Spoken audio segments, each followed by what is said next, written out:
নমস্কার, কেমন আছো তোমরা সবাই? ঋতুশ্রীর আরও একটা নতুন ব্লগ ভিডিওতে তোমাদেরকে অনেক অনেক স্বাগত জানাই। দেখতেই পাচ্ছ ঘড়ির কাঁটায় কিন্তু বাজে এখন 4:40। একদমই কিন্তু বিকেলবেলা না, ভোরবেলা। সকালবেলা তাড়াতাড়ি ঘুম থেকে উঠে গিয়ে ফ্রেশ হয়ে নিয়ে কিন্তু এখানে একদম রেডি হয়ে নিচ্ছি বেরোনোর উদ্দেশ্যে। তোমাদেরকে তো বলেইছিলাম এই ব্লগটা দেখলেই তোমরা জানতে পারবে কোথায় যাচ্ছি না যাচ্ছি। বাট আমি তো একটা কমিউনিটি পোস্ট করেছি, তোমরা হয়তো অনেকেই জেনে গেছো যে আমি কিন্তু যাচ্ছি মায়াপুরে। ফাইনালি অনেক বাধা বিঘ্নর পর মানে রাধাকৃষ্ণ আমাকে টেনেছে। শুধু আমাকে বলা ভুল, আমাদের সবাইকে টেনেছে। বলে না, ঠাকুরের ইচ্ছা ছাড়া ঠাকুরের জায়গায় যাওয়াটা ইম্পসিবল। তো যাই হোক, ফাইনালি যাচ্ছি আমার প্রিয় রাধাকৃষ্ণের স্থানে। তো সাথে করে তোমাদেরকেও নিয়ে যাচ্ছি, চলো ব্লগটা দেখতে থাকো। সবাই রেডি হয়ে কিন্তু অলমোস্ট বেরিয়ে পড়েছি। আমাদের বেলঘরিয়া স্টেশন থেকে কিন্তু কৃষ্ণনগর লোকাল ধরে আমরা পৌঁছে যাচ্ছি কৃষ্ণনগরের উদ্দেশ্যে। দেন কৃষ্ণনগর থেকে আমরা ও পথে হয়ে তারপরে কিন্তু মানে যেটাকে বলে নৌকা পথে পাড়ি হয়ে তারপরে কিন্তু যাব হচ্ছে মায়াপুরে। তো চলো সাথে করে তোমাদেরকেও নিয়ে যাচ্ছি, দেখতে থাকো। আর পুরো ব্লগটা জানিও কীরকম লাগলো না লাগলো। ব্লগটা একটু বড় হয়ে গেছে, বাট তোমরা কিন্তু অবশ্যই জানিও তোমাদের কীরকম লাগলো না লাগলো। পৌঁছে গেছি কিন্তু কৃষ্ণনগরে। এরপরে রওনা পথ দেব হোটেলের উদ্দেশ্যে।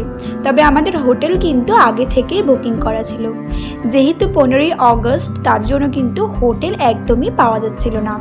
অবশেষে আমাদের এক টোটোওয়ালা, মানে টোটোওয়ালা বলা ভুল, টোটো দাদা, তিনি আমাদেরকে কিন্তু হোটেলে সম্পূর্ণ সুব্যবস্থা করে দিয়েছিল।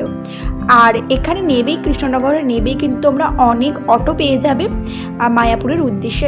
মায়াপুর বলা ভুল, মানে ফেরিঘাটের উদ্দেশ্যে প্রচুর ওইখানে অটো পাওয়া যায়।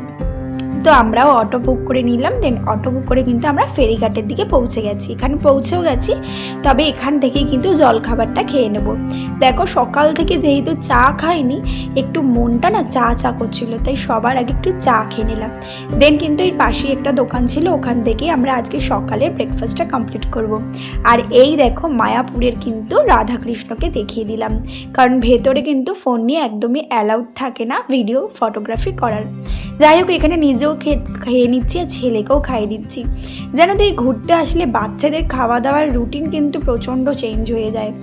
আমি জানি না, কিছু খুব সাধারণ মানে খুব অল্প মানুষই থাকে যারা বাচ্চাদের সব কিছু টাইম মাফিক করে, কিন্তু আমাদের তো একদমই তা হয় না, সবেতে উল্টাপাল্টা। দেখো এখানে ফেরিঘাটে কিন্তু আমরা পৌঁছে গেছি। এরপরে কিন্তু আমরা নৌকা করে ওই পার হয়ে যাবে। ওই পাড়টা না একদমই মানে 5 মিনিটও লাগে না। দেখো ওই পাড়টা যে দেখা যাচ্ছে একদম ওই পারে, মানে এপার আর ওপার যেটাকে বলে সেটা, মানে জলটা না থাকলে হেঁটেই চলে যাওয়া যায়, এরম একটা ব্যাপার। তো যাই হোক, আমরা এখানে উদ্দেশ্যে মানে মায়াপুরের উদ্দেশ্যে রওনা দিচ্ছি। আর যখন যাচ্ছি না, মনটা এত ভালো লাগছে, মানে কি বলবো তোমাদেরকে, ভীষণ ভালো লাগছে। আর সব থেকে বেশি ভালো লাগছে যে আমার রাধাকৃষ্ণের দেখা পাবো, এর থেকে বড় কি আর হতে পারে। তো তোমরা কিন্তু অবশ্যই জানিও কারা কারা মায়াপুর গেছো বা যাবে ভাবছো। আমি তো বলবো অবশ্যই ঘুরে আসো। 2 দিনের ছুটিতে কিন্তু মায়াপুর যাওয়াটা ভীষণ ভালো। ঠাকুরের দর্শনও পাওয়া যায় আর ঘোরাঘুরিও করা যায়, ভালো ভালো বেশ জায়গাও আছে। সবটাই পুরো ব্লগটা দেখলেই তোমরা জানতে পারবে। আর যাওয়ার চলতি পথে কিন্তু তোমরা অজস্র দোকান পাবে, যেখান থেকে তোমরা গোপী ড্রেস কিনতে পারো, মানে বিভিন্ন ধরনের কিছু যা চাও তাই কিনতে পারো। আর ওই দেখো দেখা যাচ্ছে কিন্তু আমাদের মন্দির। তবে এটা নতুন বিল্ডিংটা এখনও উদ্বোধন হয়নি, পরের বছরের মধ্যে হয়ে যাবে। যেতে যেতেই ঝমঝমিয়ে বৃষ্টি, মানে ভগবান কোনো কিছুরই খামতি রাখেনি। যেমন রোদ্দুরও মানে গরমও দিয়েছে, তেমন কিন্তু বৃষ্টিও দিয়েছে। চলো রুম টুরটা একবার দেখিয়ে দিই। আমাদের রুমগুলো ভীষণ সুন্দর ছিল, বললাম না, টোটো দাদাই আমাদের সব ঠিক করে দিয়েছিলেন। দেখো এই ভিউটা কত সুন্দর রুম থেকে, মানে ভীষণ সুন্দর ছিল রুমগুলো।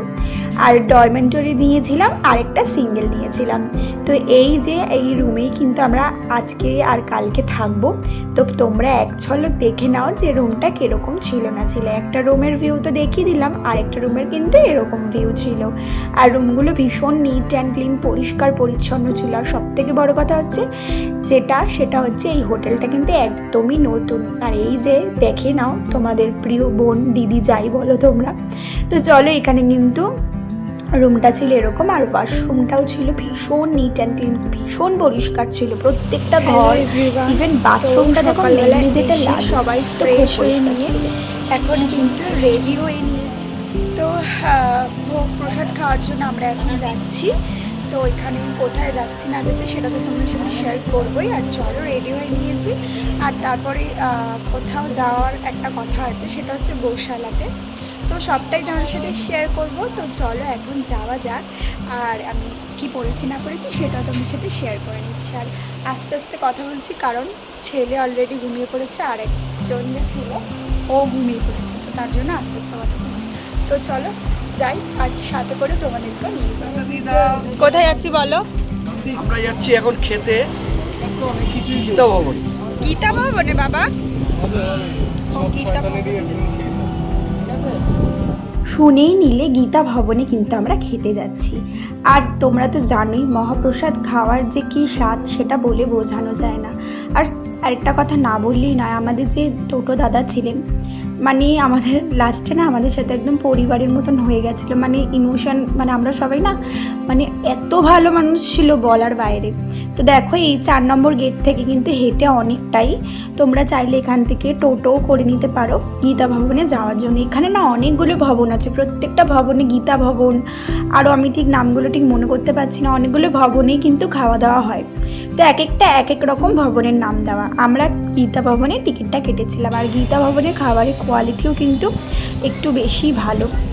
আরেকটা ছিল ঈশ্বরীয় ভবন বা এরকম কিছু, ওখানে কিন্তু তোমরা থালি সিস্টেমে খাবার পেয়ে যাবে। স্টার্টিং প্রাইস 150 টাকা করে। কাঠ দিয়ে রান্না হয়।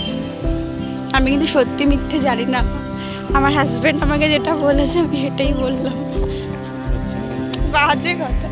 এখন আমরা হেঁটে হেঁটে হাঁটছি, তো হাঁটছি অনেকটাই হাঁটা পথ মোটামুটি। তো এখন যাচ্ছি খেতে।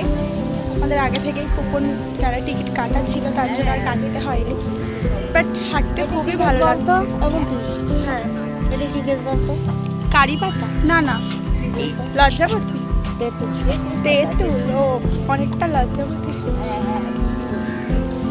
তো আর হাঁটতে খুব ভালো লাগছে, তার কারণ হচ্ছে এখানের পরিবেশটা এতটা মনোরম আর এতটা সুন্দর, স্নিগ্ধ, ভীষণ ভালো লাগছে। মানে সব কিছু তো আর ক্যামেরা জাস্টিফাই হয় না, সামনাসামনি আসলে তোমরা বুঝতে পারবে। ভীষণ ভালো লাগছে, খালি গাছপালা।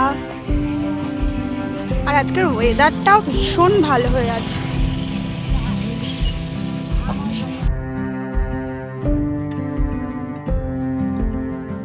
এই যে গীতা ভবনের সামনে কিন্তু আমরা চলে এসেছি, আর এখানে কিন্তু চলে যাচ্ছি প্রসাদ খাওয়ার জন্য।